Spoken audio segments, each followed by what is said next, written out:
We are live on Sportsnet 590 The Fan, Sportsnet 360, and Sportsnet Plus.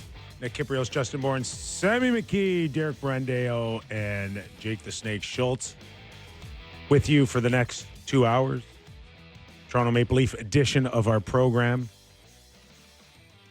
We're going to welcome in about 35 minutes Gord Stellick, Maple Leaf analyst, voice of our show, really. Yeah, I would say so. Like your haircut. Thank you. Yeah. I snuck in at 3 o'clock before you did, I heard. I know. I called. You don't need one, though. No, I'm fine. I'm not in dire need. I do. You do. I do. Have you ever gone for a Sportsnet haircut before? Listen, I'm not. I wouldn't say I'm like a diva of any stretch of the imagination. I don't have a diva bone in my body. But when it comes to my hair, I trust my girl Anna. So you won't go see Costa? No. I'd rather pay My Greek buddy?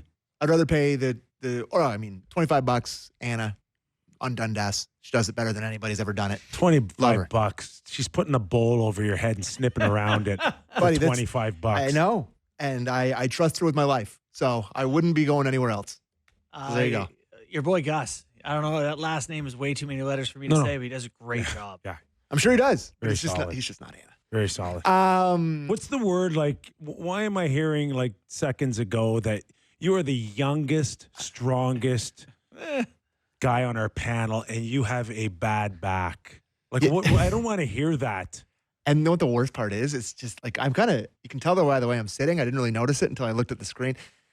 It's just from sleeping. Like I woke up funny today and I was deep sleep and I was twisted up. I think it was the night before. And today is bad. If you're built like yarn, like being like 6'5" and 110 pounds, I think you're bound to get twisted up sometimes. If you want to double that, you'll get to the actual number. But we golfed on Saturday. Yeah. And a big shout out to Ken May. Yes, the man at Coppenwood. Yes. It's not his son, Brad. No, it's Ken. Yeah. He runs the show there. We sat with Ken May. I felt like I was sitting with Brad Pitt. I played the member guest there this year, and Kenny took the mic and he led, spoke on behalf of the membership at Coppenwood. So next time on our show, we'll skip Brad and we'll just get Ken. Yes, agreed. But big thank you for having us on Saturday. Okay. Coppenwood's awesome. And didn't you also golf today? I did. Yeah, today was outstanding, November, isn't it? Yeah, but it's really cool. It's like perfect weather today. So hold on, just to get back to your bad back. Okay. Listen, we're about the same, right? We play at a 7. I've gotten down to an 8, but usually a 9-ish. And I don't know what hole we were on. He hit like a 220 for a 6-foot birdie. Yeah. All world birdie. Yeah.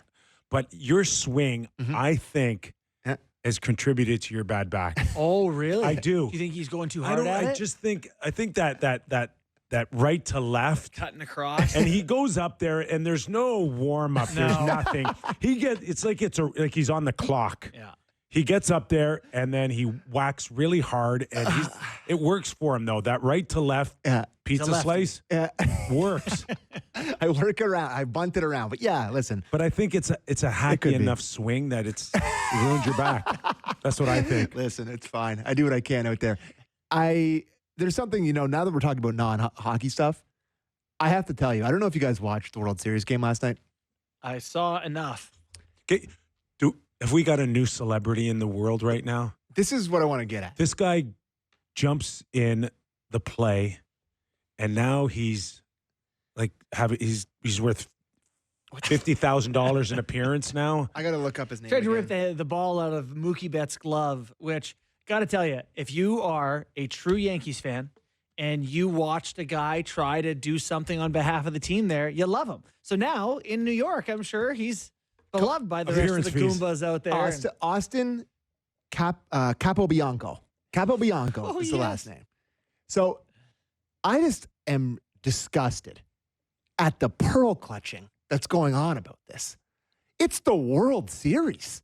The guy reaches into the thing. You try to get the ball out of him. It's like you didn't, bring out a baseball bat and whack him to death. People are so upset about this. Like the way things move so quickly from, oh my God, that was amazing, to like he's in now to the public eye and ESPN's doing a story about them, and there's blowback to that story about him, and there's blowback to this, and there's blowback to that.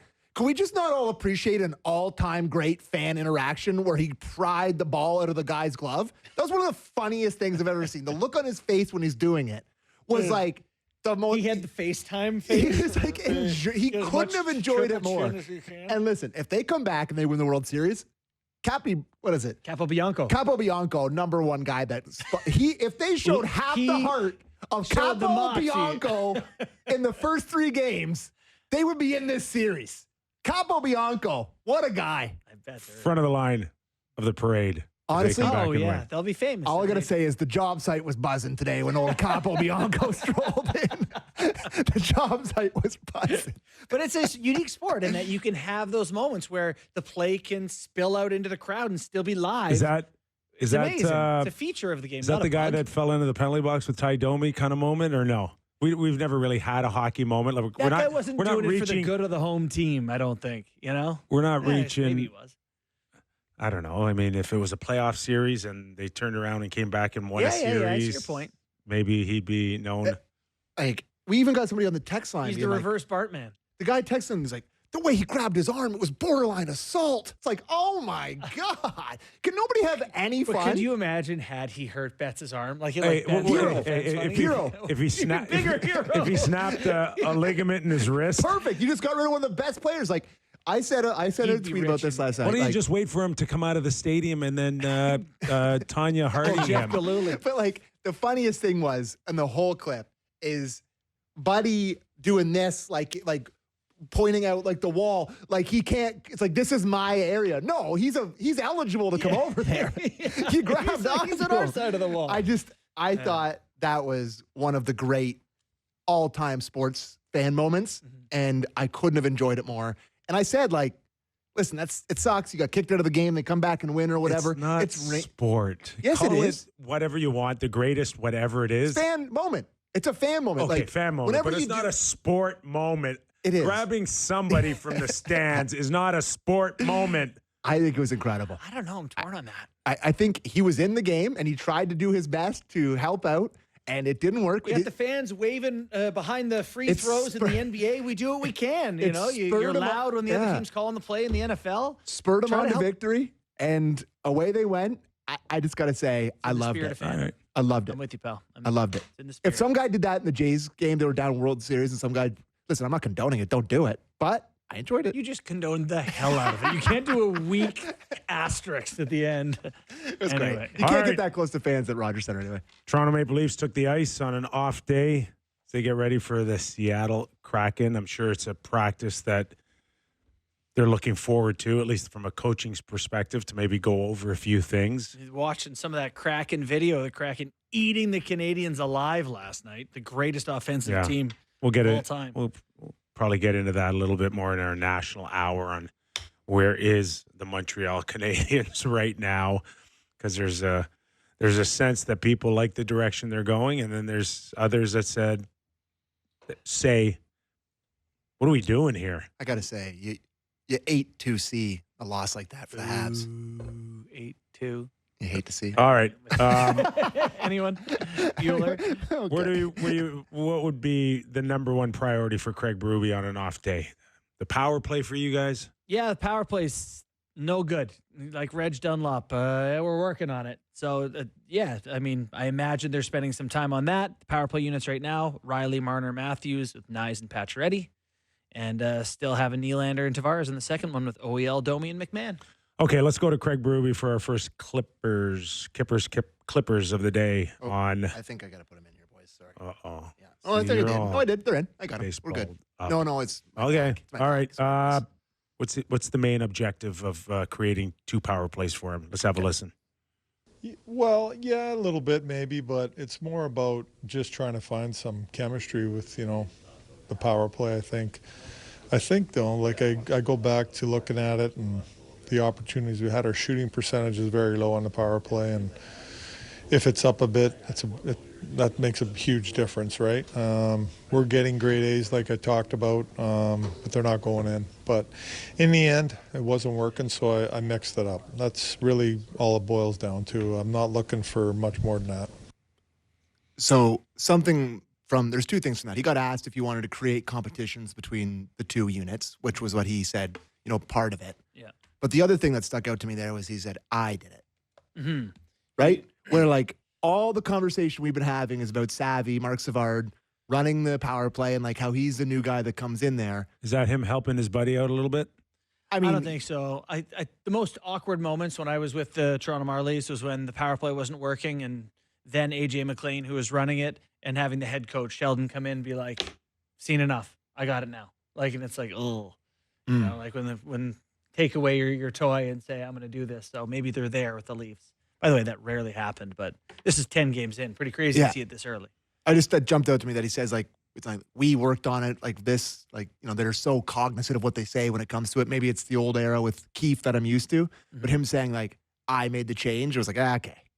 He's like, yeah, I'm sick of seeing what I was seeing. It's also funny that you know, a lot of people hate on like advanced stats and they whatever, but then all of a sudden when it suits the old school guys' needs, they do surface. Like their shooting percentage is actually low. Their grade A chances are actually quite high. It's like it's their defense right now. It's not as bad as it looks. Is what he's saying. I don't mind it at all, just for the sake of just changing it up. But it has to come back, for me anyways, with Willie Nylander back together, because there's just not a world where I see where Willie Nylander at $11.5 million is taking the last 30 or 40 seconds of a power play, and you have Pacioretty ahead of him. Like I can see it temporarily, and if it can buy you time a little bit, but this is Willie Nylander we're talking about. Yeah, and he's already down like a minute and a half of ice time. He's not killing penalties anymore. He killed penalties last year for them and played almost 20 a night, and he's like at 18 and a half. So now losing power play time, it's like this is pretty early to take this much away from old Willie. You mentioned something yesterday when you were talking about the power play and why you liked it more is that Marner had the puck a lot more in the top unit. Yeah. Felt like Nylander had the puck a lot more on the second unit, and that those two guys together on the same unit may be trying to do a lot of the same thing, and then you have one less retrieval guy, you have one less shooter guy. Like, it just feels that they both kind of do a similar thing on opposite sides, and maybe it's not the best one mix. shoots, one passes. It really goes back to, again, Just the way they kind of hold the puck a lot. They do. The skill's not missing. It's the chemistry that's missing. It is. But to your point, Sam, they all hold the puck too much. Yeah. Like, you know, the problem is the catch and find something and do my thing. Yeah. Like, let's just, what about you? What about Kyle you? What about Carter you? of the Winnipeg Jets doesn't hold on to the puck too No, long. yeah. A millisecond on the middle He of a really snap. knows for what he 4 is, seconds last right? game. He Yeah. knows what he is. Yeah. And in Tampa, when it was humming, Stamkos knew what his role was compared to what Kucherov's. But even think of Kucherov's touches. They're usually, as the pass is coming, a fake shot, one touch into the middle, or a one-timer. He rarely ragged it and Yes. skated, you know, like it. And he knew what he was going to do with it before he got the puck. Yeah. And he knew what his options were. Mm-hmm. And I'm not saying he made the decision of his options, but he could process it that quick. Yeah. All of it. The Leafs don't seem to process It's as catch quickly the puck, look on the around. power play. Yeah. And they make great plays and they're great shooters, but that's not how you make a team change their shape on the PK. You need to move the puck around. So, Well, maybe not the point I was trying to make was not that, you know, it's just to have a guy like the distributor, the guy that the decision maker on two power play units. And Marner is clearly a good decision maker if he's the one guy that does it. And having Nylander be sort of that guy on the second unit, along with Domi, who can do it as well. I think it's a better mix of guys. And you got to be worried about hurting feelings and ice times, and maybe you got to flip that or whatever, but maybe one unit starts one unit starts the I other. think we do that way too much on this show. Worry about these guys' egos. But this is the Kyper thing. No, but this is the behavior of this team. But it is. But why are we not saying that it should be different? Why is it just like, well, that's the way it is, so we should play into it further? Like, it should be shut up. You're on the second unit. I'll tell you when you get another look. But you also told me, like, during this bad streak that, like, not enough accountability. We've talked about it. Like, where's that accountability? This is it. You're going to be on power play too. But we haven't seen it. And we haven't seen it for 6 or 7 years. Yeah. Right? It was always like, protect Austin, protect Nylander, let the fans beat up on Mitch, but that's okay because we'll protect him too. But all of them have been kind of coddled up until now. That's fair. Totally. And the team goes as they go, they are the engine. This is right? really the first time, and I'm really interesting to watch Willie in the next little while. If his minutes are down and he gets the last 30 seconds on a power play, 10 seconds left in the power play. where is he? Is he going to hang in there? Is he going to work harder? Is he going to play with an edge? Or is he right going to get lost a little bit more? I totally agree. I think this is great. In my experience seeing Nylander, and you've been here with me for years watching them, and I've been following him since he was 19.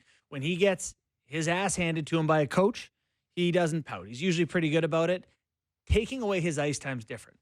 That's a really different thing than a public scolding or a shaming or a, whatever else can be said to him. This is one that'll matter a lot to him, and he himself says that he needs to play to stay engaged. So we'll see if he's disengaged or. There's a clip that we didn't get to yesterday on Willie, and I forget what day this is from, but I just asked Derek to grab it for me here, and this is Berube talking. It was after they had the good game, and he got asked specifically about Willie, and this was what he After said. Winnipeg? Yeah, this is what he said about Willie. Well, I think Willie always has his groove, to be honest with you.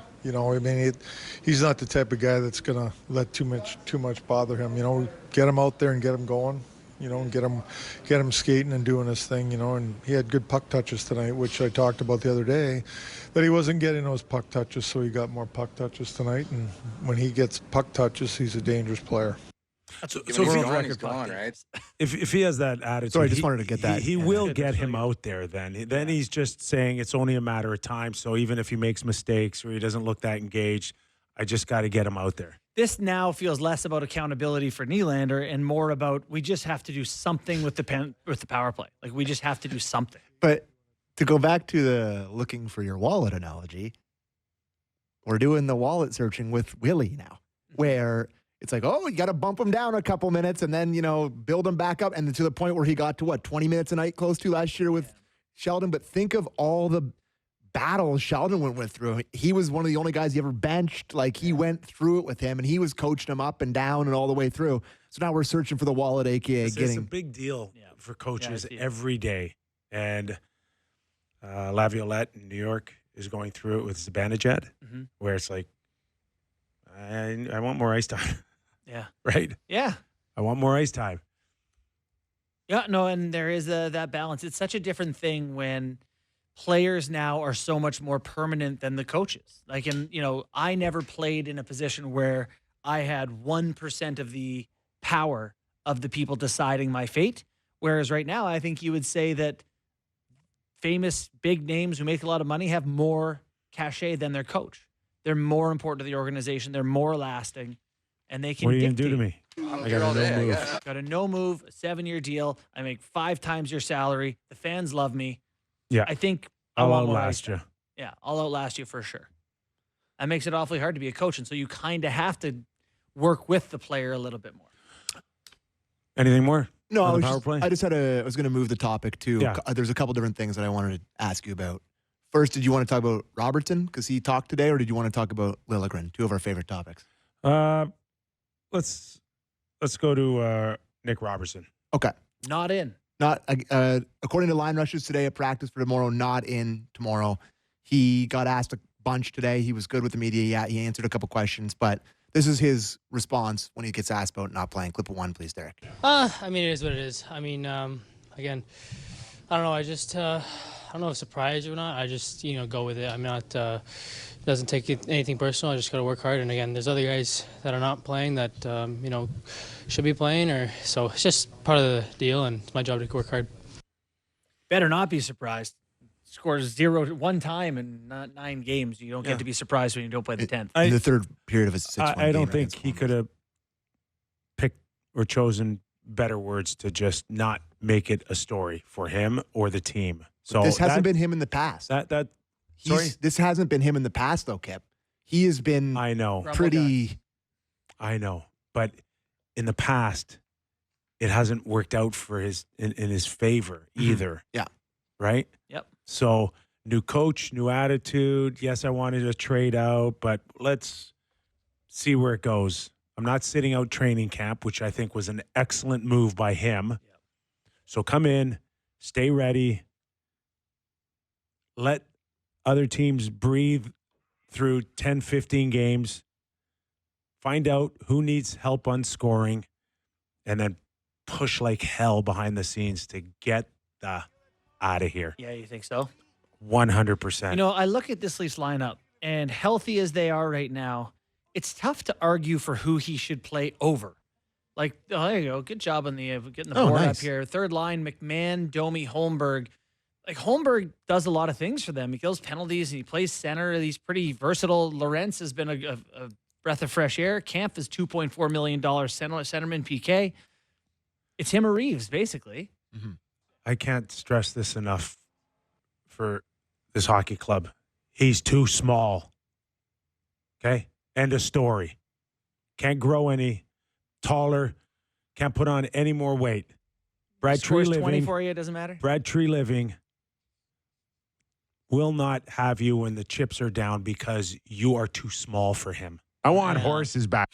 That sucks, right? There's nothing you do about that. No. He It's been in the game for 100 years, by the way. Well, it's reality of competitive professional sports. Robertson got asked about that.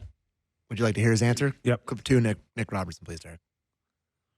I'm not really fazed by it. That's his decision on Winnipeg. I'm not scared at all about how big or whatever. I'm obviously not the biggest guy in the room, but I think I play bigger than what I'm at. So I still want to work on winning battles and doing things that bigger guys can do well. Obviously, for me, it's a challenge being smaller, but it's my job to execute in that area.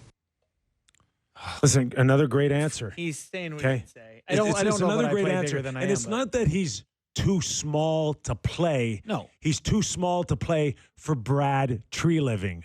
That's a big difference here. It's just one guy and one guy's opinion, or maybe it's two with Brendan, or maybe it's three with Berube. But that's a tough crew to if crack. if it's one, it's one. If it's three, it's three. It doesn't matter. You're not playing. So 31 other teams out there start knocking on doors. That's what agents are for. They're not just there to collect your fee every year for a contract negotiated. You're there to help that player get the heck out of here. I think so. But if he's Cole Caulfield, they'd love to have him. All three of the people you just mentioned would love to have him in the lineup. And I'm not saying he's going to be or could be. I'm saying 15 goals last year isn't Swiss cheese either. Well, like, it's enough for people to go, listen, I need some help scoring goals. Let's go get him and give him a try. I'm telling you, if I'm San Jose, if I'm Montreal, if I'm Chicago, I'm falling all over myself to be like, take a third. We'll take him off your hands for sure. In a heartbeat. It's a guy with upside. But he may be in a position no different than Liljegren, and it's like, you got to wait. You can't snap your fingers and make something happen here. Generally, we're still in that window of the start of the season when everybody wants to see what they have internally. And that's what Liljegren's going through now, is that there are some teams that have now established a little bit that they may need some help. We saw Olimata get traded from Detroit. Suddenly has $3 million in cap space. To Utah. I don't know where he went. Yeah, went to Utah for a third rounder. Well, guess what? Like, he's 30 years old. Yeah, Utah's like, we need to. He's 30 years old. Yeah. And Liljegren's 25. Yeah. And a right-handed shot. So you think he would have as much value as Mata? If I'm the Leafs, I'm certainly. Yeah. And that's our floor. I'm going in that direction. Liljegren has more upside for me than Olimata. Yeah, no, I wouldn't disagree with that. Do you want to finish Robertson here on Berube, or do you want to talk Liljegren? I'm good. Well, because Robertson was taking penalty kill reps today at practice, and they do that when you're. And he got asked about it. That was the clip. We don't have to play it or whatever, but he got asked about it. All right, Trey, let's listen to it. Right. Robertson, clip 4. But I do believe he can, we had him out there penalty killing today because I do think that he can be a penalty killer for us with his speed and his tenacity. And it's something I want to keep working with him and him to keep building, because that could be a very, good thing to have. And a little bit more of a role for him that way too. That's not taken away from his scoring ability or anything like that, but it's just another part of his game that can grow. Okay, so Liljegren, is it not absurd that he's been given one game? Like, I am not a big Liljegren booster, but sign him to $3 million deal, give him one game. I agree. Pretty sparse. You did it with the new head coach not knowing anything about him. And the head coach watched training camp and just said, no interest. Right now, where is he? 8th on the depth chart? 9th? Philip Myers played last game. Ahead of him. Timmins has been in. Ahead of him. Benoit hasn't come out yet. So, where is he? Yeah, I guess. Hockenpaw's about to come off LTIR. He'll be ahead of him. Off Friday. Yep. But he's not. He won't play. No. He's... is he Bruno Caboclo? Is he 2 years away from being 2 years away? I don't think he'll play this weekend. Yeah. Okay. But he's probably close, but he's not as close probably as Dewar, Connor. Yeah, Connor Dewar. Who's also not very big. I was going to say, tough to see the coach loving Dewar. Hey, coach, how do you like a fourth-line guy who's 5'10"? No. Listen, and Dewar, Robertson, the clip where he said he plays bigger than his size is borderline offensive because, Connor Garland plays bigger than his size. Nick Robertson doesn't. But Dewar does. Dewar actually, fights, and he'll have the competitiveness that I think Berube will like more, but he's still small. Mm-hmm. So, they're going to have to figure it out. They could really use his cap space, Liljegren's. I think there's going to be a push now harder. Maybe the Olimata trade opens up more of an opportunity for a market. Mm-hmm. But he's not getting back in, Liljegren. The problem not on that depth chart. A third, the Leafs are supposed to win a cup or compete for a cup, and it's like a third doesn't help them there unless you use it as an asset to trade at the deadline. But it's the $3 million. Yeah, the $3 million. Yeah, you have an asset to trade, and then you can have some more. You can't have your cake and eat it too with the salary cap. No, they have way too many bodies. To be honest, once they get rid of Liljegren and those guys come off LTIR, they're just right back where they started. Yarncrock's not close. What happened to him? Did I miss him getting struck by lightning? He's in his body cast. I don't know what the hell's going on. Just a guy in office space at the parties, full body. It's the groin hernia thing going on where it just takes forever.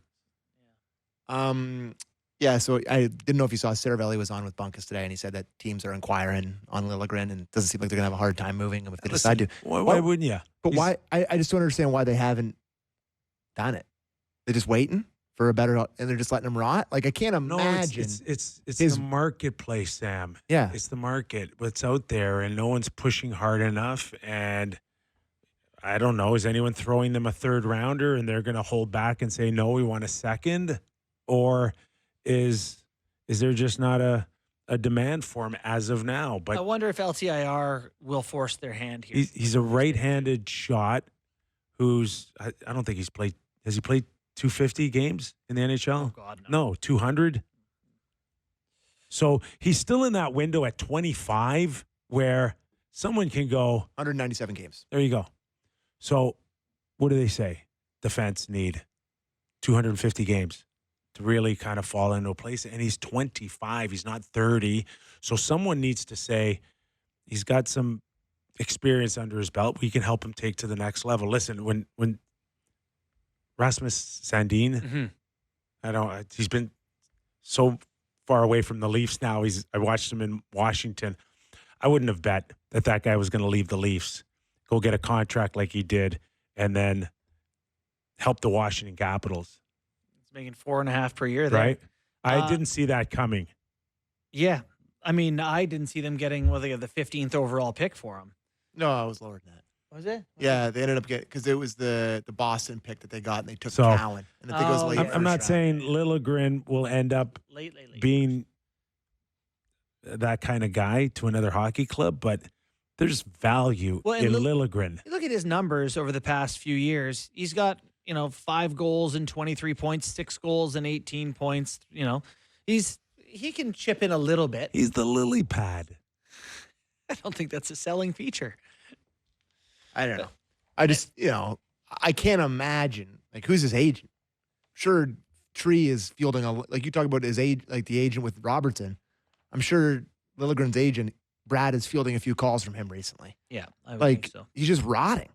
And, people say, well, injury, we had Ralphie on yesterday, and you asked him about the decor, and he's like, well, it's a good problem to have or whatever. But even if someone goes down, Doesn't seem to be next Myers man went in up. first. Yeah. It's like he's not even the next guy up. You have Hockenpah. Like at some point you're Did gonna he have just to. like punch Berube in the face when he walked in? There's a saying about pooping or getting off the pot. It's close to getting off the pot time. Yeah. Okay. Second line, Nyes. Well, What do you want to talk?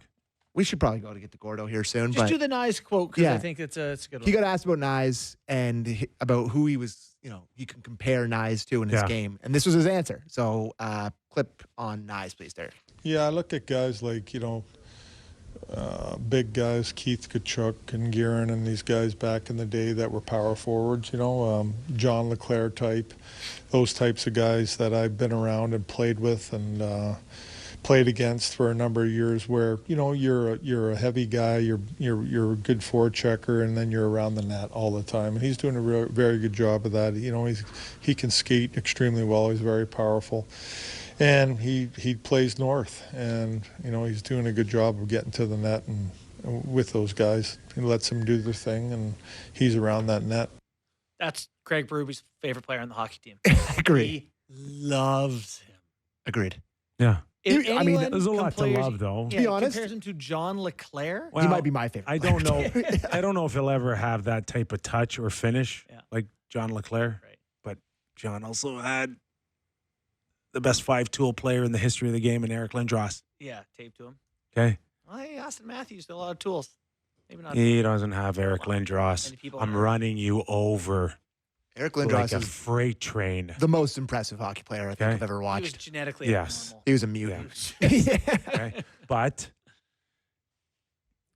if he could be that big body presence like those guys, then Berube's onto something. As far as Brady Tkachuk, I don't know whether or not he'll ever have that streak on his back. No, Brady Tkachuk's pretty high-end guy, right? I mean, he's But you gotta be a little squirrely too. yeah. And he's Nyes is too smart, I think. too yeah. smart. Maybe too nice. I don't know what it is, but there are signs of it. Like you can see it kind of I bubble think every he has once a in a while. willingness. I don't know if it's natural, but I think he has a willingness Just to do it. he needs to eat some nails. Kids today, I don't see a lot of nail eating if they don't have to. But Is Gen Z listen, the it's laziest a generation? heck of a start for him. It's something that a high-end player, Yeah. Matthews doesn't have it, Marner doesn't have it, Nylander doesn't have it, Tavares doesn't have it. That big kind of every once in a while, I don't have to go around you, I can go through you. Mm-hmm. Yeah. That's He'll do it. It's a great asset in a top 6. Oh, we should go. Absolutely. We should go. We should. Okay. Yeah. When we return, it is Stellelectricity time. Zzz, zzz, zzz, after the break. We're back. At Kypreos, Justin Bourne, Sammy McKee in a few minutes. As soon as Gord Stellick gets the manual on how to join a Zoom call. That's What? That's rude. What is going on? You send them a link Okay. every week for 4 years. Yeah. No, But- not 4 years, 2. Because we've only been on TV for 2. All right. Yeah. So actually, not even in 2. I mean, we're just a year and a quarter here. You're not helping my story. What is Gord's problem? He's got to figure it out here. We'll be fine. All good. Why are they at I'm least? just so excited. Why are the Leafs taking so many penalties? Good question. No, I know. Think do you? Because it's a system they've never really been used to, and you're asked to do things that you've never really done before, and some of them have trouble. Do you think it's also a little bit that their coach is a tough guy and people want to look like they're tough too? That's all part of the system. Yeah, the system is be the tough guy. The system is finish a check when sometimes you would have turned off on it, and now you are doing something that you're really not used to, and every once in a while the timing can be off, and next thing you know, you feel shame. You do feel shame. Like our next guest, Gord Stellick, feels shame for not opening up an email properly and linking on. You told me he was there. Upstairs. Yeah, I'm here. Ladies and gentlemen, the lovely, the talented, put your hands together for the lovely Gord Love that Stellick. shirt. You good? Hey, I had to run upstairs. Lisa had to copy and paste stuff. In my defense, the link her leak did not happen. I had time to take a leak, but the link didn't happen. That's all I'm saying. So, okay, I was ready and whatever. So anyway, it's all good. We're all set. Sammy said you were having a seniors moment. I didn't say that. See, that's unfair. Oh. That's unfair, Sammy. Don't go. That's not the automatic go-to. That is not the case. You got to go to a Link Academy or something. You got to stop talking about why they take so many penalties and get all the little technological gizmo stuff done. Okay. Fair. Team Gord. I'm on Team Gord. How are you? You feel better? You good? You calm like the rest of the Leaf Nation after a big win shutting down the Winnipeg Jet winning streak? Yeah. You know, it's after Monday's game against Tampa Bay Lightning, first place going to happen in the Atlantic Division. Everything's great. Then you have the crisis of the 2 losses. Then you have the Boston game. Still not being able to get that overtime goal against a team like that was disappointing. But the win in Winnipeg, the process is fine. The process is fine. What the Atlantic Division was becoming a little bit like an accordion moving in, that you had the Leafs and others dropping a bit, and Buffalo, Ottawa, Detroit moving up, even Montreal, and now it's kind of gone back. You know, Kippy, like a good accordion, Oktoberfest, accordion players will be out. Gord, what do you think the experience is like for Craig Berube getting to know this team, getting to know the ins and outs of these guys' tendencies, and, you know, like how long would it take for him to have a really good sense of like, okay, this is the way this guy needs to be handled and this is the way this guy needs to be handled? Yeah, you know, Justin, because keep in mind when he won the Cup in St. Louis, he was with the organization. So it's that easy process. You move up from an assistant to the head coach. And, you know, and it's funny, Kippy, Mike Keenan doing that book. You never see someone come in 1 year like he did with your New York Ranger team and just have that, you know, meteoric coach them to a Stanley Cup. So there's a process to it, Justin. But nowadays you have access to pretty well everything as far as watching stuff on the ice. You know, years ago you didn't, where you can break down everything. You can watch every game in the summer, so you can learn that particular part. But the other things about how do players respond to you compared to other coaches, how maybe can you get a little bit more out of a player, make them tick more? How others do you learn that maybe I got to pull back a little bit? So, you know, it's probably about I don't, for argument's sake, a 20-game process. We were just talking a little bit about the Leafs and penalties and maybe being an undisciplined hockey club right now. Where do you see that in terms of what's going on? Because we're used to a team that doesn't take a ton of penalties, but and a team that didn't necessarily got hurt a lot either in the last few years. Yeah. Well, you know, Jim Montgomery talked about it with the Boston Bruins after they played Florida. Like, he just kind of said, first of all, the Florida Panthers are the defending Stanley Cup champions. So they compete for the puck better than anybody. In that particular game, Boston had taken 3 penalties to start the second period, right? And so there's that balance. And I think some of the guys, there's an element you want to be physical because you understand that's Craig Berube's style. He puts more of an emphasis on it.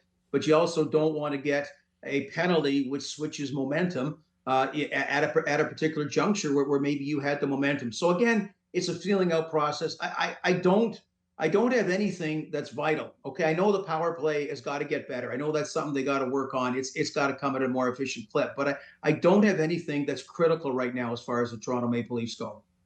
How do you think some of these new guys will integrate back into this Leafs lineup? Like, is Connor Dewar going to be a relevant Maple Leaf come playoffs? Is Yarncroc, is Hakanpää? Like, there's a number of names right now that are guys that have been legitimate NHL players who just haven't been a part of it yet. Yeah, you know, and that's Brad Treliving's line, right? We don't have enough seats. We got more people that want to get on the plane, not enough seats. But I remember Dave Nonis did that years ago at a Leaf golf event. He said, got all the players to stand up at a corporate event and just said, you can see what we have. We got a lot of players. So there's going to be competition for jobs and everything. Well, it didn't work out then. So it's not always a guarantee, but I think it is healthy. I think in this case, it is healthy. And I keep going back to when they won the Stanley Cup. And by the way, Berube won a Stanley Cup, but they didn't win a ton of playoff rounds after that, to be clear. And that's not a knock. But when he won the Stanley Cup, he used like 15 forwards in the 12 forward spots. Like, he had a good way of getting a Sammy Blais in a game, and, you know, whomever, getting a Cal Gunnarsson on D in a game. Like, he seemed to have a good touch about the different spices and how to include them. So, hey, again, the jury's open. It's still the new teacher in school. It's still first term, and you can still make a positive or negative impression. We're talking to Gord Stellick, former general manager of the Toronto Maple Leafs, analyst for Sportsnet 590, The Fan. So, Gord, when you got demanding coaches over the course of, my generation to this generation, you're not going to make every player happy here. You spoke of Mike Keenan. I get there right away. Some really good hockey players in a Mike Gartner or Tony Amonte, highly skilled guys that just found themselves, butting heads with a head coach here. So are we looking at maybe a chance that Willie Nylander may be that guy? He had a pretty good game in Winnipeg. If he has a good game Thursday night or Saturday night, does he kind of calm the thing down a little bit? Because he seems like the first guy that maybe has the potential of being that type of guy with his minutes down. He's not killing penalties. He's on a second power play unit. Where do you see this? And it's funny, Kyper, because he seems the most chill guy. Like, he's the guy that the new teacher comes and says, look, you got to pick it up again. I'm going to call your parents. And he'll go, call my parents. I don't care. Here's their number. Here's their cell number. Give them a call. Tell them I say hi. Would you speak from high school experience at George Vanier? Well, yes, whatever. No, I never got my parents called, Kyper, but I mean, it's a funny one because Willie's not unused to that. So at that, you're right. Right now, that seems to be. Although the other night, that whole thing playing with Tavares and the reemergence of finding a Max Pacioretty, who a lot of people had written off as injured for life, was kind of enlightening in the Winnipeg game. But Willie seems to be that guy. But he also seems to be resilient at the end of it all, and on a team where it doesn't take much to be the best individual playoff performer on a team that doesn't have playoff success. He's probably been the most consistent over the years. Yeah. So big decisions coming up with the goaltending. Like, you want to get Joseph Woll going, do you not? You want to get him in and get his season started in a positive way. My two co-hosts here, they want nothing to do with it. They don't like him. They say he should never play again. I think they should get him in tomorrow night. What do you think they should do with him? Maybe I didn't quote them directly, by the way. Yeah, I kind of looked at the start here. I'm very big on Joe Woll still, and I thought it probably would have been a 2/3, 1/3 split in his favor. But certainly, I think minimum you got to do 50-50 now, because Anthony Stolar showed that, hey, he's very capable of being the number one goaltender. He's been the better goaltender so far. Granted, Joe Woll hasn't played a lot, but yeah, that's how I would use them. When they start, how they're deployed. I mean, that's what the coach can decide. So I'd be cool if he's in with Seattle. If he's not, I would look at to be 50-50 at the start, get both goaltenders going, and as the season winds down and you get in the playoffs. I would have thought Joe Woll was going to be that guy. I still think he will, but the other guy, that's been one of the enlightening things. I mean, he's really shown that if he plays this way, you hopefully have two really solid and healthy goaltenders heading into the playoffs. We were talking earlier in the show, Gord, about the blue line and Liljegren. He's coming off a new contract that pays him $3 million a year. And where are you in terms of being surprised that he's only gotten in one game? And, is it better to try to move him now if you can, or do you keep him as insurance, as some depth? Where would you be now with Liljegren moving forward? Because we just saw Oli Mata get traded for a third-round pick. Well, I'm disappointed that yet another defenseman's not been developed from within, and I'm trying to rack my brain about, to make $3 million a year meant he played okay for a while, and I think he played with Giordano. I'm trying to remember. I don't know what it was, but there was a stretch of hockey that I thought he played half decent. I thought he played well enough. Obviously, you see Mata went for a third-round pick to Utah. The Rasmus Sandin, again, disappointed that they had to make a trade, but they got a first-round pick that they used quite wisely in that deal with the Washington Capitals. So, I mean, hey, if he's going to fall by the wayside, he's going to fall by the wayside. And, he could be that next. You're not going to get a first for him. Maybe you get a second. Again, that doesn't help you on the blue line right now. But, hey, if the clock struck 12 for him and Craig Berube, it's been a little bit too long, so time to move on. I'm disappointed, though. Yeah, same here. So I have kind of like a different thought on something, and I know you're able to – you watch this stuff as close as I do. So when there is a timeout called for the Toronto Maple Leafs, whether it's, end of game or whatever, it's never Craig Berube at the board, right? Like, you see Lane Lambert down at the board. Typically, I think that's common around the NHL, that on the power play, you see the power play coach will come down and draw something up for the guys. I find that curious. And this is not a criticism of anyone. It's just, am I wrong? Is it always the assistant coaches, or do you ever see teams where the head coach is involved? It seems strange to me that he's never down there saying, here's what I think. Yeah, it's funny. Certain things morphed into the game, although Jessica Campbell's been made available because of the history she brought as an assistant coach. But, Justin and Kippy, when were assistant coaches no longer allowed to do media? Lou Lamoriello, Toronto, 8 years ago. Well, I guess so. So it's weird. So the head guy is the only guy that can talk to the media, but then he doesn't talk during that timeout. And I kind of look at that as being a presence about talking about things, but it seems like they want to get the X's and O's, which the head coach can do as well. And it's not just Berube. I've wondered the same thing, Justin, and hey, you got a lot of assistant coaches. So maybe you got one that's best prepared for that. Okay, kind of your 2-minute warning timeout guy or woman at the end of the game to do it. But I always just thought that was one. There's intangibles about beyond the X's and O's that can come from a coach talking. But you and I may be a field of dreams kind of sentimental era. Yeah, fair enough. Gordo, you need me to come over and help you with your VCR, or is it still blinking 12 o'clock? I've just I got my walkie-talkie outside, so I'm having some fun with that and a few other things. I gotta tell you, Kip's got a lot of cojones talking to you like that, Gord. He's over here trying to figure out how to get his computer screen not to lock before the show. Oh, come on, Justin. Pot calling kettle black. Yeah. This is absurd. This guy, what do you call the thing that you used to push in the car that would give you any kind of information, a computer voice? OnStar. Kippy had OnStar, and he would ask, "Hey, push." I go, "Where's the washroom in my house? Where's my bedroom?" Like, he used OnStar for every 3 minutes to try to whatever. So and that's probably OnStar went out of business. OnStar. All right. I get it. Thanks for doing this, pal. Thanks, Gordo. Thanks, guys. Take care. That is Gord Stellick. See, I gave him one shot, and he gives me 3 back. I know. He's quick.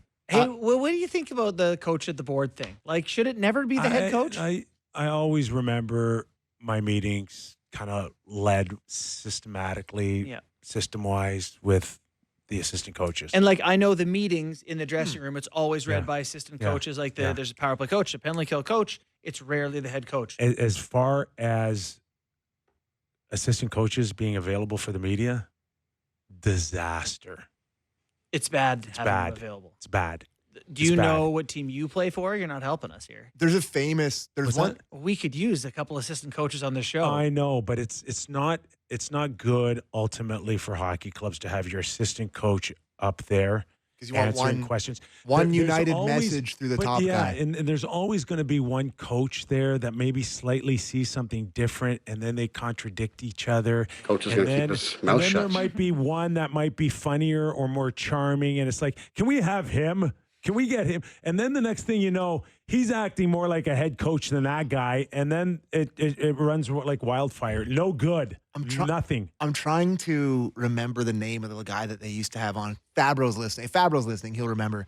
But there was one situation where when it stopped. Like, there was something that it was said and it was completely stopped. I wish I could remember the name. Fabro will text me if he's listening, but if he's a good boss, we'll follow up. If he's a good boss, he'll be listening. Wait, for right, an off Fabs? day, we sure had a lot to say. We did. And we solved nothing. Zero. Never do. Zero. They Never won do. this game. Nothing to solve. But we still got another hour. It's the National Hour coming up.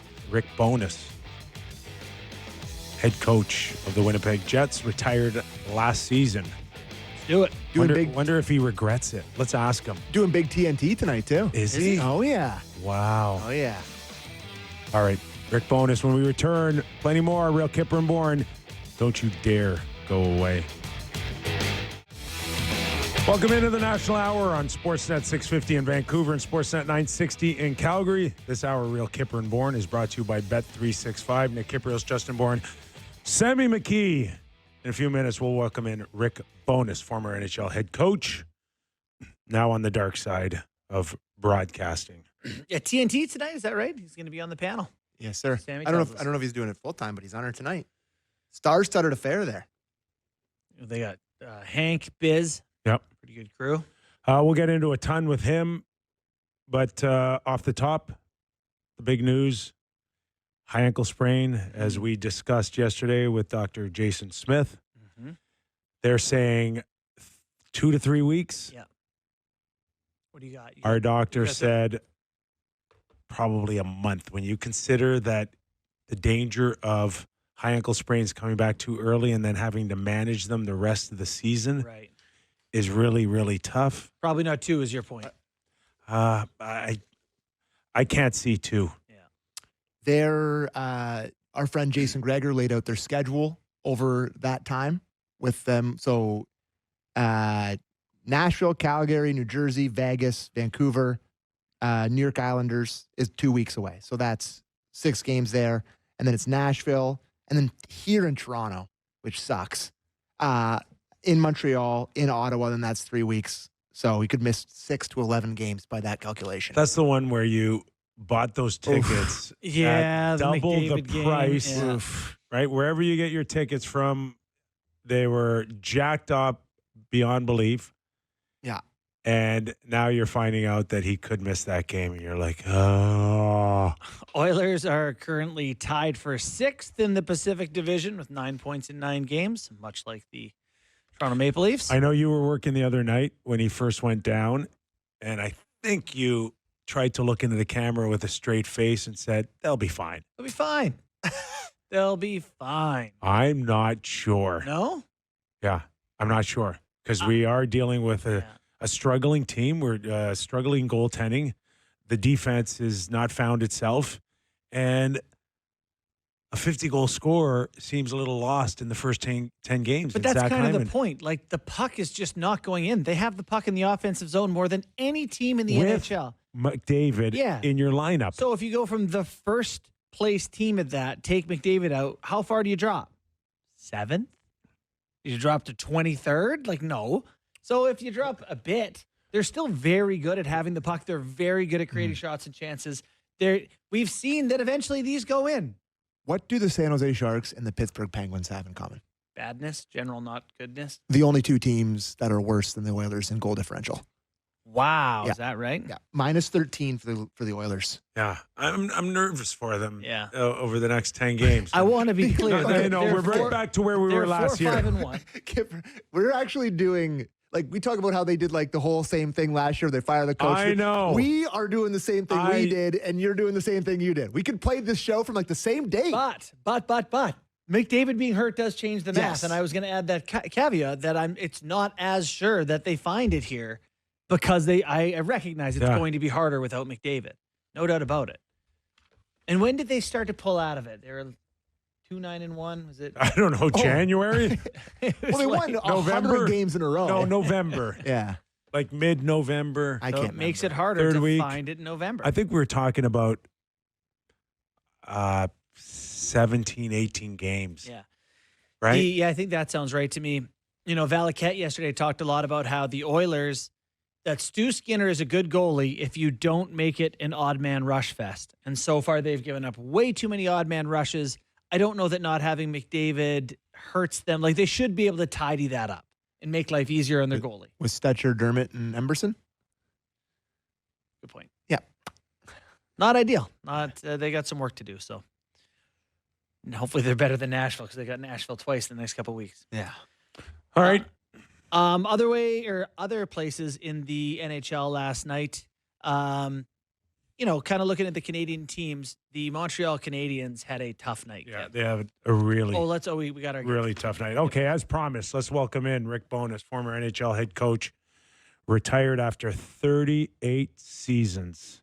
38 seasons, and then his Winnipeg Jets get off to an 8-0 start, and he's sitting at home going, I quit too early. Is that right, Rick? No, it's not. Actually, I'm thrilled for the team. Listen, they're a good hockey team, so I knew they were going to have another good start and another good season. So no, I knew at the time it was my time to step down. So there's no second guessing whatsoever. Listen, I had a great run, a lot longer run than I ever could have imagined when I first got into coaching.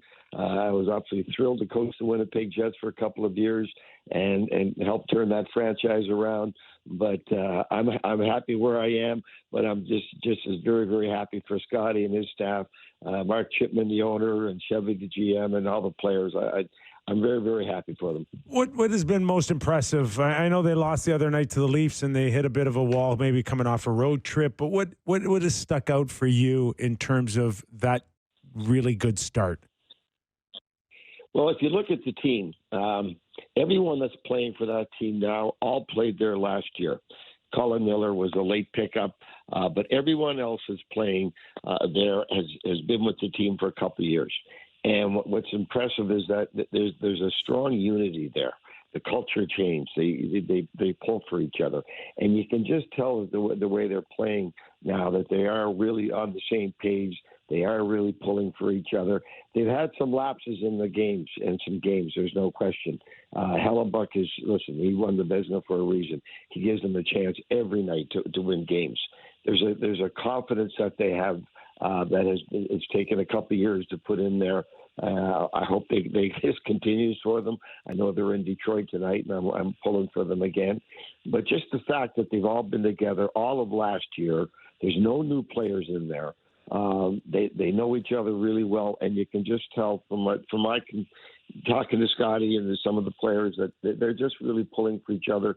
They're all on the same page. And when you have that and you have some lulls in your game, you're able to bounce back a little easier because of that. Well, Rick, thanks for coming on our show. I'm happy to get the chance to talk to you.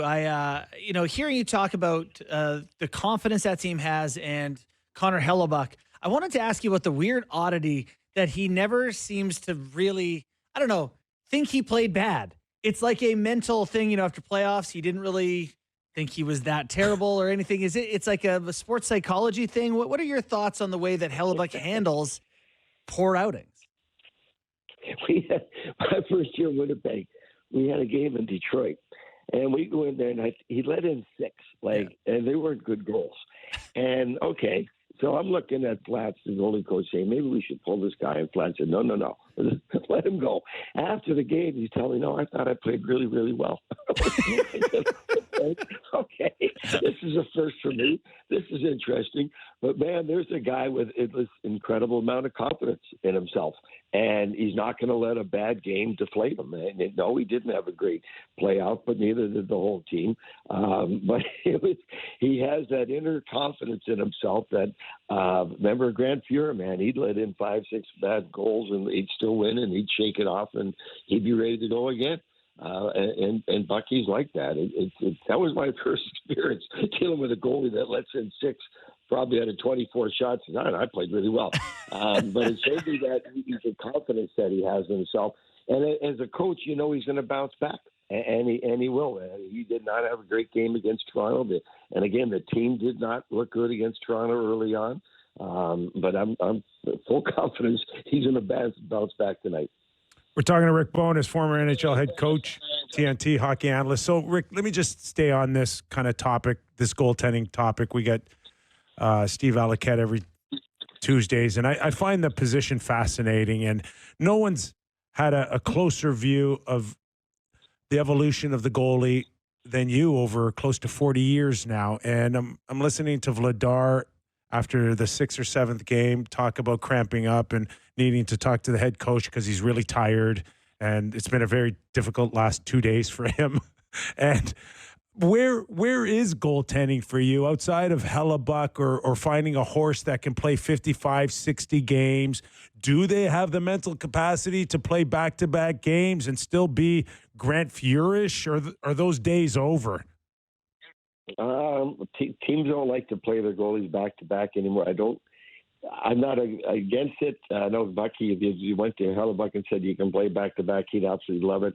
The goaltending position, if you look at the game today, October, there's a lot of goals going in the net. There are.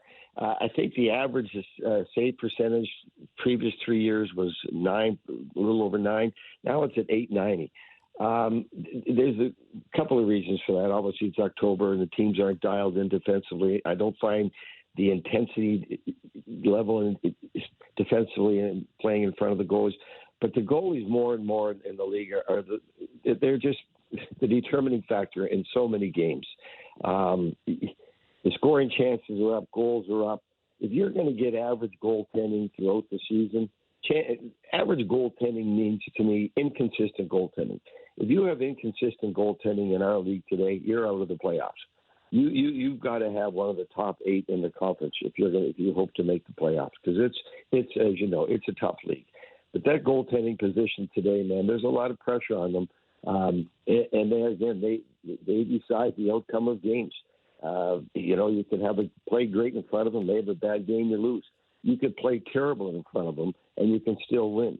The goaltending today decides the game more than any other player, any other position, any other coach in the game. That's the reality of it today.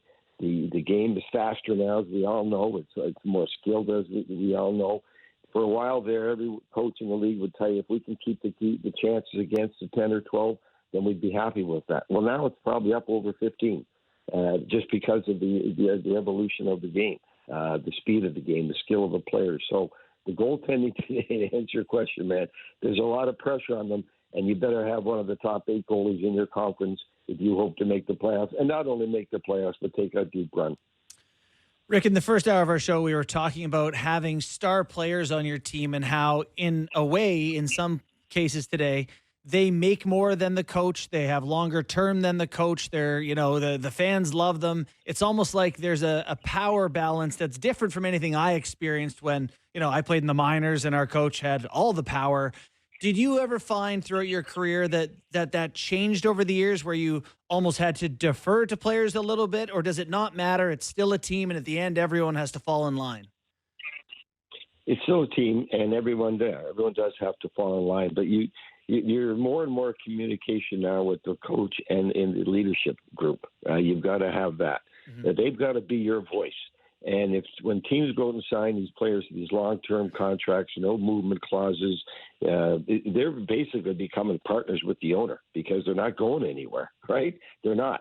And they are making a lot more than the coach, and they are more secure of the coach because of those no movement. But we all live under those rules. We know what we're getting into when we sign up. So you've got to make sure that you're again, that leadership group is not just the star player. It's the leadership group. It's the captain, assistant captains, a few of the veterans. You've got to have regular meetings with those guys, and you've got to know where the team is, and you're relying on them.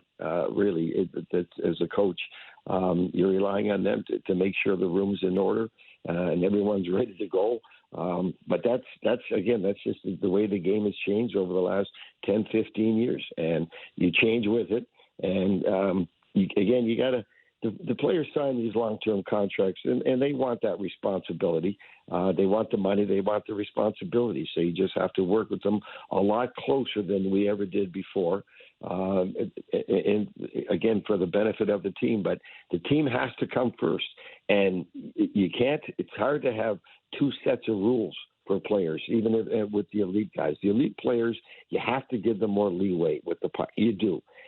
You give them a lot more leeway, but they also have to put the team first, and they have to be recognizing on the ice the time of the game, the score of the game, the danger areas of the game. You rely on them to recognize that as well. So the team has to come first. You try to avoid those 2 sets of rules at the same time as giving the better players a little more leeway, a little more rope to make plays, which they need, which they've earned, which they deserve.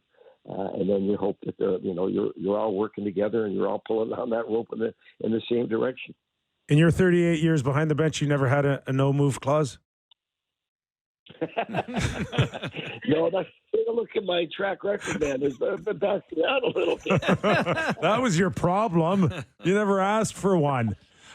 Rick, last week we saw Jim Montgomery really give it to Brad Marchand, who's the face and the captain of the Boston Bruins. And it appeared like it worked out well because you had a Brad Marchand that came back in the media and said, yeah, that's what happens when you turn the puck over. And we're all too sensitive, and good on him for saying the right words that really kind of snuffed out a storyline, and, you're able to move on. But as a head coach, when you go after your captain on the bench like that publicly, is there always a danger for a coach to do that if you don't get the right response from a Brad Marchand? Well, there is, but again, there's conversations that have to take place during training camp. As a coach, your job is to try to stay one step ahead of potential problems, okay? So now you're going into camp. You have those conversations with your players and your star players, like we just talked about what is and isn't acceptable, okay, in terms of play. And then, so everyone's on the same page, okay? We know, as I mentioned earlier, the importance of the time to score, the danger zones, and things like that. Those things are discussed prior to getting into those situations. Now, you're not in that room every day. You don't know the conversations Marshy and Monty have every day. I'm sure there's a strong rapport there. But if you look at the play, and maybe that's happened a couple of times, and Monty's going to them and saying, look, that's what we're talking about here over the last couple of days, that those are the plays that are hurting the team. And, again, you can't have the two sets of rules that he can do that, and the guy in the third, fourth line can't do that. So there's just a lot of things to take into account when those things happen. Is that something that they had talked about before? And Monty's saying, listen, that's exactly what we talked about, not allowing to happen. And good on Marshy to say it's not a thing. But again, we can't get to the stage, and I hope we don't, that you're afraid to call out your players like that. And like when I went to Winnipeg, what was the mantra there? All the players kept saying, we want to be held accountable. We want to be held accountable. That's all I kept hearing all summer from all of them. And even before I went there, we want to get someone in here that's going to hold us accountable. You can never be afraid to hold them accountable. Now, yeah, sometimes we overreact back there. There's no question. But it's an emotional game. It's a passionate game. And we can never take that out of the game either, right? So if Monty thinks at the time that's the right time to deal with it, then that's what you do, and you live with the consequences. Now, I'm sure they've got a great rapport, and I'm sure they both moved on from that. But it goes back to having those conversations to stay ahead of problems.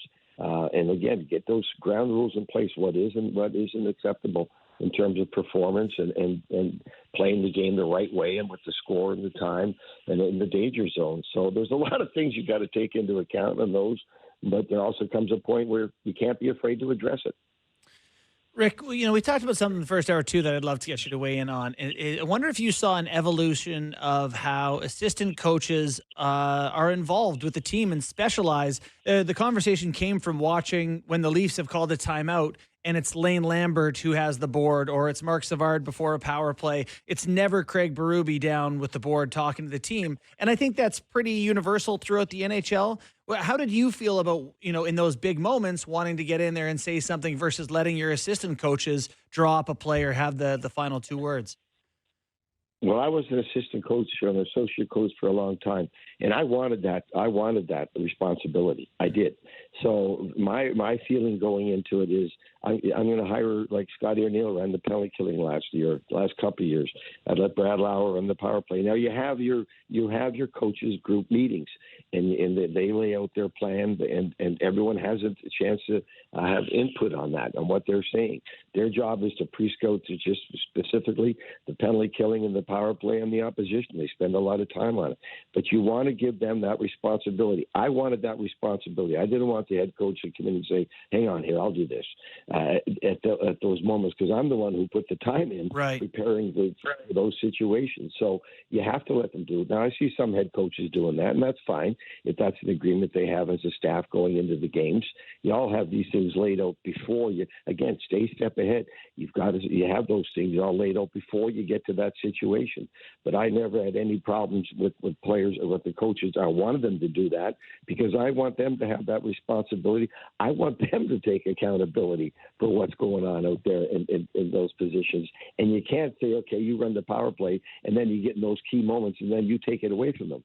I'm not a believer in that. You're going to give it to them, give it to them. You have your chance in the meetings in the morning when you just have your coaches to have your input and go from there. You also spent a lot of time as an associate coach, as you just mentioned. Where are you on assistant coaches, associate coaches, speaking to the media? Because we know a few teams that shut that down. I just mentioned to the guys earlier in the show that I think there's a real chance of mixed messages, or just feeling like too many chefs in the kitchen, could kind of confuse a few people, the media, the fans. Is it better that one voice represents everybody on the bench opposed to 3 or 4? Again, I delegated that to the assistant coaches. If I'm going to hire those guys to be on my staff and be on the bench, then I'm going to trust them to say the right things. So I had no problem. In fact, I would go to Brownie, our PR director in Winnipeg, okay, let someone else speak to the media today. Let them go. But I have to have, if I'm going to hire them, I'm going to have full confidence that they're going to say the right things. And again, as a coaching staff, you're meeting every day. You're all on the same page. So those mixed messages, they shouldn't come out. And if you have those, like we met every morning. So we went over the day. We went over the planning. We went over the planning for the week. Everyone was always on the same page. So I was never worried about an assistant coach saying the wrong thing. But again, if you're going to hire them, you got to trust them to say the right thing and do the right thing at the right time.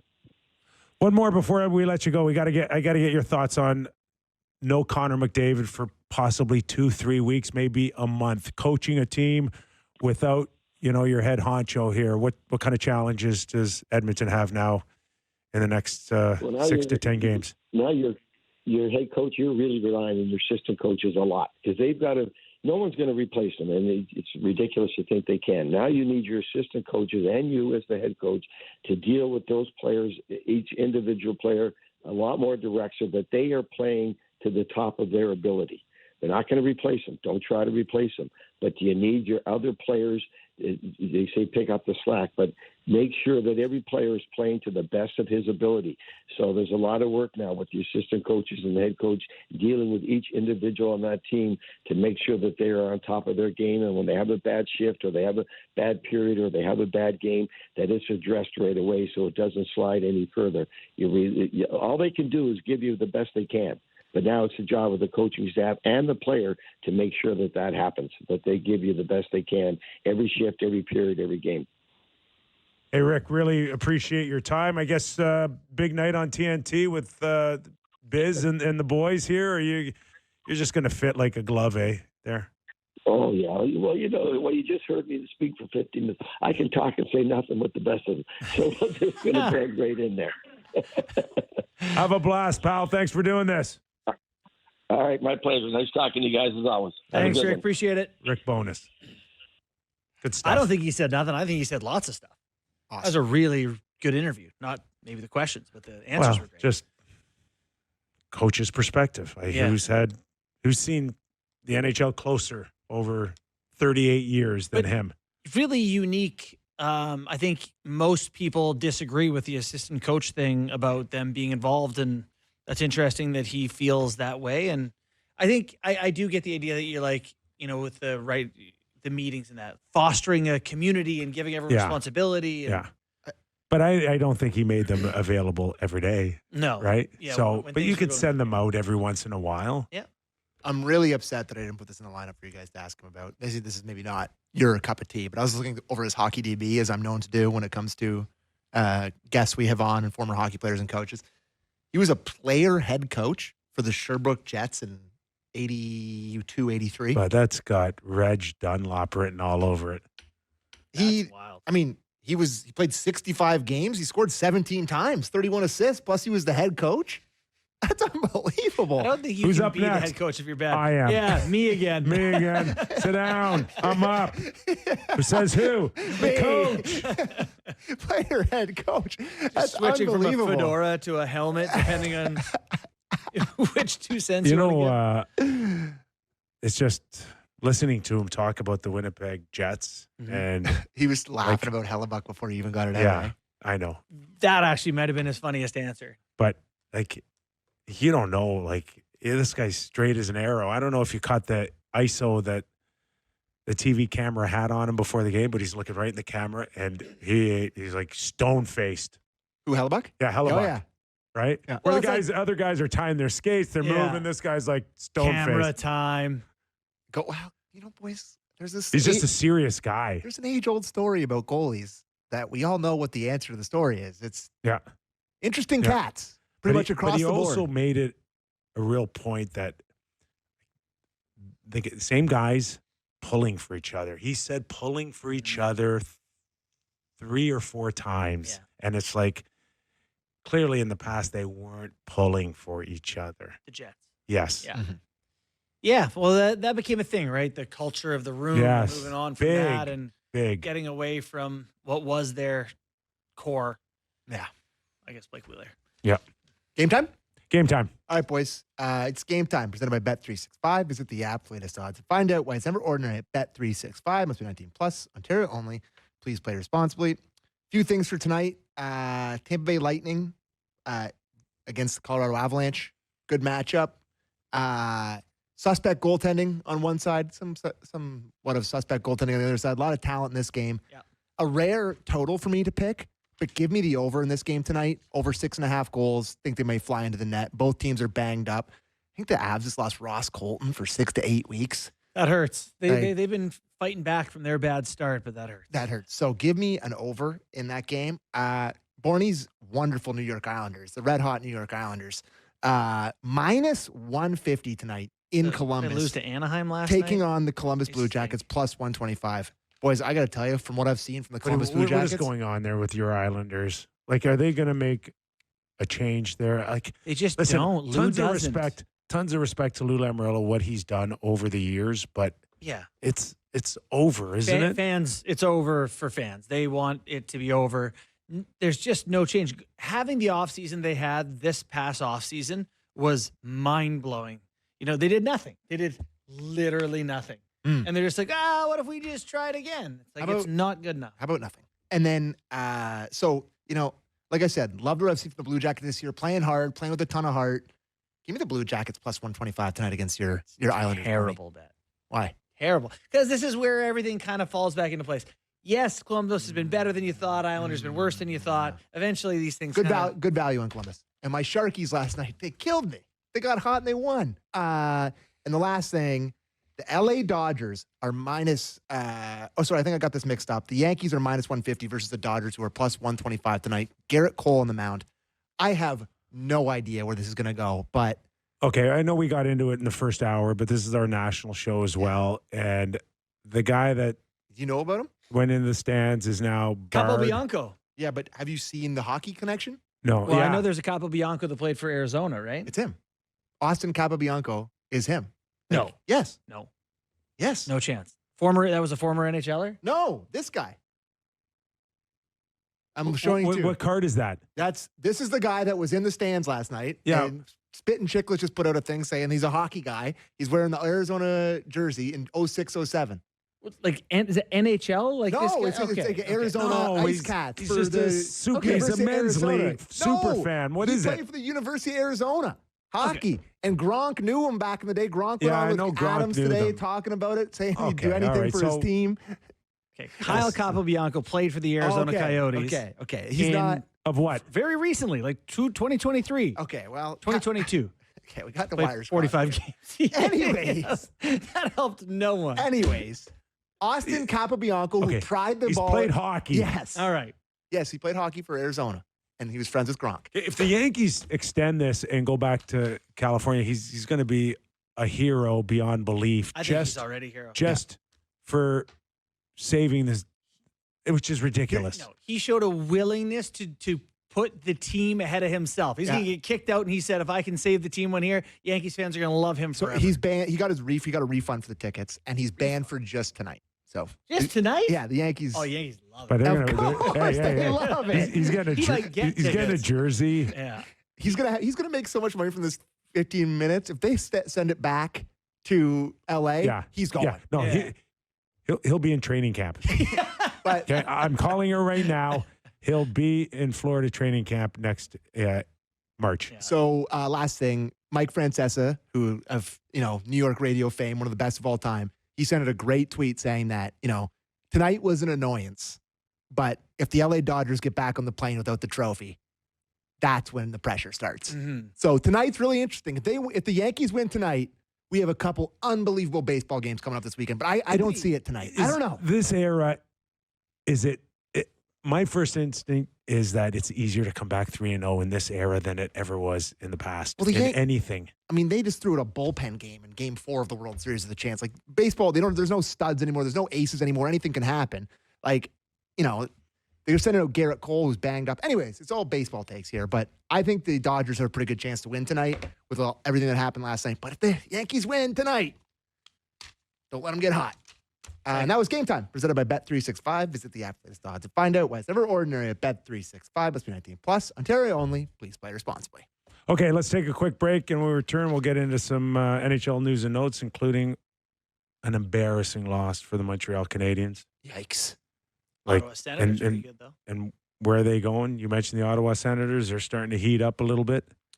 Fleury back in Pittsburgh. Bruins stink. Bruins got some issues. Plenty Don't more do the whole block on the table still when we return to Real Kyper and Bourne. This hour, Real Kyper and Bourne, brought to you by Bet365. Brought to you by ice cream. What we were just talking about. Yeah, go to Kawartha. You mentioned about a week and a half ago this death by chocolate or something. Oh, yeah. I mean, listen, I'm from up in Owen Sound area.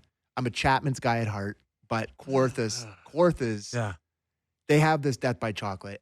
All theirs are unbelievable. The cookies and cream and death by chocolate in particular are two of the most unbelievable. Can't mention that and not bring one in eventually. Maybe if somebody from Kawartha is listening, they can send it. How am I supposed to get it here? I don't know. I don't have a portable fridge. fridge. Moose tracks and vanilla. What do I look like? What are those things called back in the day? A Dickie D, where you'd like ride around and ding, ding, ding. Like I don't have one of those. How am I going to get frozen ice cream here without it melting? It's amazing when you're a kid how much better your day got when you heard those bells. Oh my God, the most electric feeling. You go sprinting out there with whatever change you had. My wife said that on the beaches of New York, they used to have these guys driving around, hairy-chested, gold chain, with the ding, ding, yummy, yummy, fudgy, wudgy bars. Good New York accent on it. Love that. It was probably Austin Capabianco. Austin's dad. Yeah. Anyway. So where do you guys want to start? Let's start with the powerhouse of the Seattle Kraken and their Here come the Squids, baby. Offensive machine last night going into Montreal, and I don't know, embarrassed, humiliated. What's the proper word about how a Montreal Canadian fan feels today? Yeah, that sounds about right. Now, their record's not atrocious. There are good teams with a record not too far off theirs, but they're minus 12 now, and they're showing signs of they're leaking oil a little bit. So, is what Rick Bowness talked about on the top of the hour here about goaltenders and where you stand, and like Montembeault, what led in the first four and was five. So he let in 5 goals on 10 shots last night. And where's his save percentage at now? It's not great. So it's 367 goals against, 891. 891. I'll let Sam give the stat on Canadian goalies. Yeah, I think I saw it was Josh Clipperton tweeted it out from the Canadian Press, but I think Cam Talbot is the only Canadian goaltender with a save percentage above 9. One goalie from Cam. With 913. If you want to check out sportsnet.ca. It's not good. No, it's not. I wrote an article based on Valiket's interview with us yesterday and how league-wide the save percentage is 897. Last year it was 903, and it's gone down every year since about 2015. And theorizing on that and why that's happening. So check that out. The Canadiens. Was your number one theory that people hate playing goalie? Playing goalie is probably the worst thing you could possibly do? Not my number one, but that's valid. Yes. A valid theory. Continue. Is Gen Z the laziest generation? Yeah. In the last 4 games, the Montreal Canadiens have lost 7-2, 5-2, and 8-2. They did win against the Flyers in there, but a couple of tough nights. So I think there's some frustration. I think there's some people giving Marty St. Louis a harder time. Reality is, you could put prime Scotty Bowman, whoever you think is the best coach of all time, with that roster, and they'd probably not make playoffs, let alone sniff where it. are we now on the decision to go get Marty St. Louis? Because he came in with no experience, right? Coached his kid to where he is today with this hockey club, because it can't even evaluate him. Say what you will about his experience as a player and the knowledge that he has about the game. It's still a very difficult ask pulling a guy like that, putting him behind an NHL bench and saying, okay, year 1, year 2, year 3, when does it kind of start looking like they made the right choice? Well, to me, are we there? No, to me, it's like it's more about Gorton and Hughes. Like year 1, year 2, year 3. When do you start saying maybe don't finish last now? Maybe it's time to turn things around. I don't blame St. Louis personally, and maybe Kip, that it wasn't fair to him to have him come in and be the head coach immediately. Maybe that's too hard, but okay. I think they're viewing him more as like Charlie Montoyo here at the Blue Jays, where they're like, people like him, people know him. Yeah. They're not really But trying to win right now. Once they are, maybe it changes. He's the bilingual thing. They needed to hire a French Canadian head coach. La histoire du hockey. And, you know, like, is it now 2024 and just hire the right guy, whether or not he speaks French or not? I think most Montreal Canadiens fans would say, get us the best coach we can get. You're not speaking French to the players. We want to win more games. Typically, I don't think it hurts them that much. I think there's plenty of good French Canadian coaches, but yeah, in this case, would it be different if they had who behind the bench? If John Cooper's their coach, is their record 5-4-1? Is it much different? Yeah, I don't know, but I'm watching Dean Evison in Columbus have a pretty big impact on the way they've played the last 2 weeks. Mm-hmm. So, I mean, that's the last team we thought could ever look as good as they've looked. And I know it's a week and a half, 2 weeks. I know, I get it, but they're still playing their hearts out. They and are. They're punching above their weight class right now. Columbus. I just don't know how long. Like, I think people here were spoiled with the quote unquote rebuild. That was like the shortest rebuild of all time, where they stripped it down. They got the number 1 pick. They get Austin Matthews, and away you go. So I think people in Toronto are spoiled, but like it wasn't a really long rebuild here. You know, that's a pretty fiery market, as we all know. Yeah. And how long?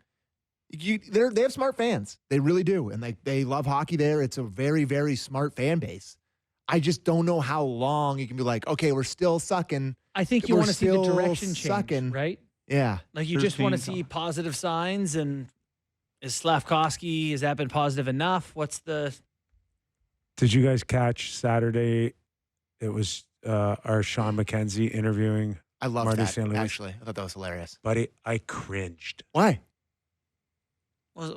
Why didn't they just stop and do the interview? That was funny. That was good. Why? You bury him? It was good. No. Hey, listen, I like Marty St. Louis a lot. I really do. Oh, I thought it was a good idea. It's something different. Tell me what the good idea is. Running up and down the stairs, doing something a little different. Oh, great, another rinkside interview with they say the same thing, something a little different. That was good. What is the point? What do you mean? So you need to see him exercising to answer questions? I will say it was good to get to see his calves. Those were some serious. I just think it's a different angle, Kipper. They've done the million Let me tell pregame you interviews. I saw it. Here we go. I saw it right away, and I'm like, this is like Babcock stuff. Like Babs leaking sweat before the Babs interview. running around the rink, right? I was just working out. Oh, Started good tonight. So you thought it was a Self-serving? performative, self-serving act by St. Louis? Yeah, and I don't know. Marty's the type of guy that says, and I don't know how it got addressed. Did the Montreal Canadiens go up to Sean McKenzie and say, "Hey, let's try an interview him running up and down the steps"? We suggested it. Exactly. Yeah. Exactly. I bet you it was Sean's idea. And Marty's the type of guy to say, "Hey, listen, whatever." But this it only reminds me of Babcock running around the building because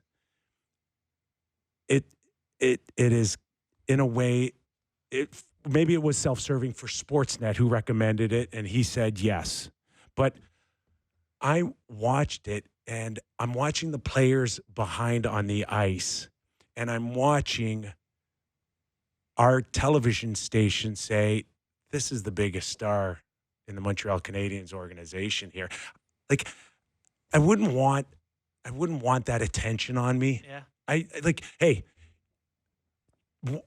they're practicing down there, and I'm watching TV go talk to a guy that doesn't play. Mm-hmm. And I'm like, no, go talk to my players. They're the stars of the team, not me. But you interview the coach. It's just an attention thing. And I'm like, if I was a player on the ice and I watched that, I'd roll my eyes. I would. Like, just me as a viewer, I was like, just stop and talk. You guys are both like stressed out trying to do this at the same time. Let's just have the conversation. It didn't bother me though. It's just a way of, it's a unique, different way, and it's like, okay, but like, what about us on the ice? So Kyper, you just would have preferred a series of grunts. I just didn't get it. The implication here, though, is that you think the way it's being handled, a different coach wouldn't be doing that sort of thing. I just think it's like, I don't want to do. My players are on the ice here, and it's like they're watching us look like I don't know what we're trying to do up and down the stairs, and I'm like, if I was on the ice, I'd be like, what is that? Yeah. I do think, though, that I'm just coming from a player's perspective. Some of these coaches that still prioritize their fitness, particularly former players, it seems to be a part of the message they send to their teams, whether it be Rod Brindamore, Rick Tocchet, St. Louis. It's like, if my coach is in such great shape, if he's go play, go back on the ice. He's old. Pull Rick Bowness, player coach. Maybe he's in better shape than the guys on the ice. I don't know, Kippy. I think you. I like a fresh take though. Listen, I would never in a million years have thought that, because I saw it. I was like, oh, that's different. I like that. But I guess I'm just a rube. I don't know. I'm just a mark. And I don't know. I can't recall how Sean ended the conversation, but I think it had something to do with like, could you still play today? They're both and it's like, and he said he could. Based on what we saw the other night, I'd say he'd be okay. He wouldn't be any worse. 8-2 loss. I think he'd get through. Yeah, well. Like, he'd give you a solid 12 minutes. I think. Ovi scored twice last night, boys. Empty nets? No. Good goals. Basically. Pretty good goals. I mean, no empty nets. Both of them were. And that's a pretty impressive win. Yeah, by the way. It was. It was over the Rangers. They're now 6-2, I believe. Yes. Rangers 6-2 as well. Ready to call them contenders for a playoff spot? For sure. Yeah. I mean, they made the playoffs last year. They got some better players. I just thought last year they were such frauds that getting better would bring them up to about a playoff team. But they were a playoff team, and they seem to be better than last year. So, yeah, maybe they're both goals better than I gave them credit for. Vintage Alex Ovechkin. No. The one is vintage. He just shoots it through him. And that's the vintage Ovi. The one where he's at the side of the net is not. Yeah, he shoots it in. He kind of chops it up. Anyways. I don't know. The 5-hole one from the slot was That's vintage. Ovi. Okay. That's Ovi. Okay. I'll give you that one.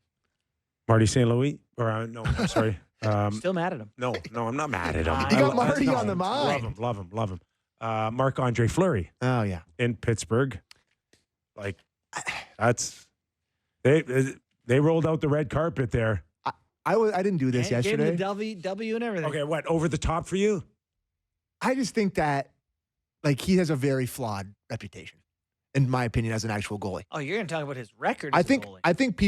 I think he is one of the most beloved teammates in the history of the league. I think people love him. I think he has, almost 500 wins over. Like, he's got a ton of wins. 3 Stanley Cups, a Vezina. Yeah. I just think that, like, maybe it was the World Juniors at a formative age where he shot it in off Patrick O'Sullivan and broke my little heart. It was that he hides in a hockey bag and scares his teammates. He is that likable, though. Yeah.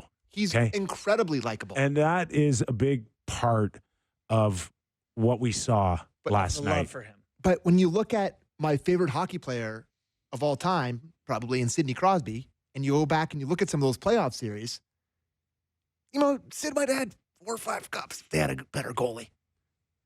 Like, I don't want to put it all on him. It's but fine like, to have the, what is Marc-Andre Fleury's legacy? Because it's mixed. And at times he was like pulled for Brent Johnston. In 6 games in 6 games in 2011, 2012, he had an 8-4-3-4. Yeah, he had some tough playoff stretches. 4-6-3, 3-5-1, and 8-8-3. But what did you think of last night then about the way that? I thought they all love him. And I think everybody loves him. And I think it's, he's had a long career. He was just like beloved by everybody. And I think it was good if they love him. So they love him.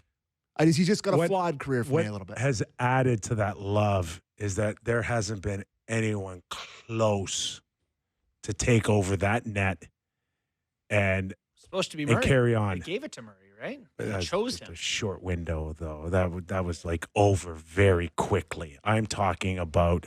No, I know. Going from Mike Richter to Lundqvist. Yeah. Right? Not bad. Like they've had to Shesterkin. nothing outside of their last Stanley Cup in which Matt Murray carried the freight, they've had nothing to cheer for. And based on their start to this season, it's only good. That could have been their highlight of the season. Maybe the story of the year. Marty St. Louis, oh my God. Marc-Andre Fleury last night. There's a hyphen in there. Yeah. So. Marc-Andre Fleury last night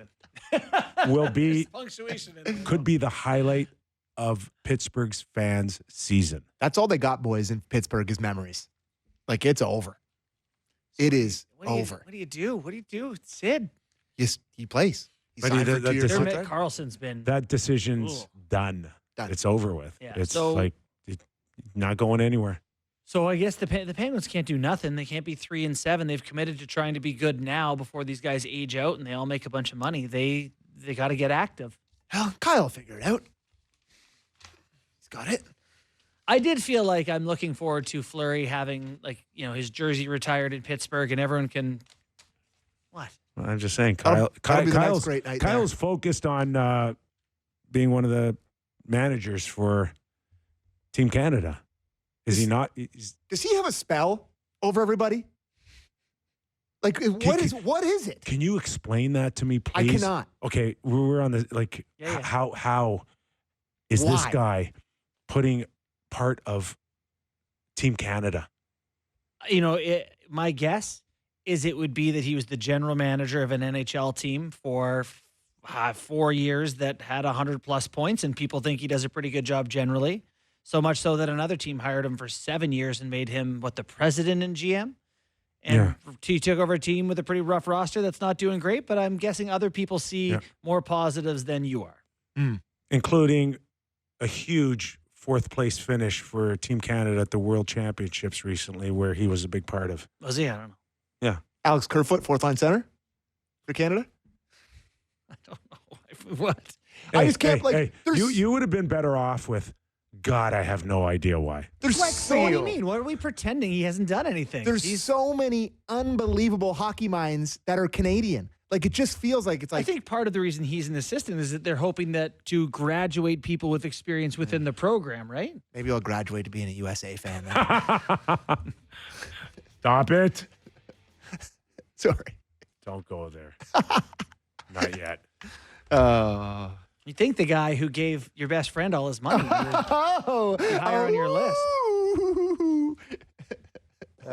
Everything's great. Talking about the MVP of the league? Oh, yes. No, we're not. We're talking about Marner. Oh, I love it. The other one last night, Canadian team, Ottawa Senators finding their stride. Yeah. 8 snipes and kind of rolling a little bit here. Maybe becoming a believer in the Ottawa Senators. 5-4-1, like the Toronto Maple Leafs. Did Dr. Seasondoff's client play last night? Yeah. 1 goal. Good for him. Here comes Ullmark. All right. Let's get through the weekend and we'll have a clearer idea, maybe, where they are. We got Buffalo They starting can to find score. it too. I know they lost, but Buffalo's starting to come around too. But the Boston Bruins tied for last in the Atlantic. I watched a lot of that game last night. They play so much harder against the Leafs than any other team. They were awful last night.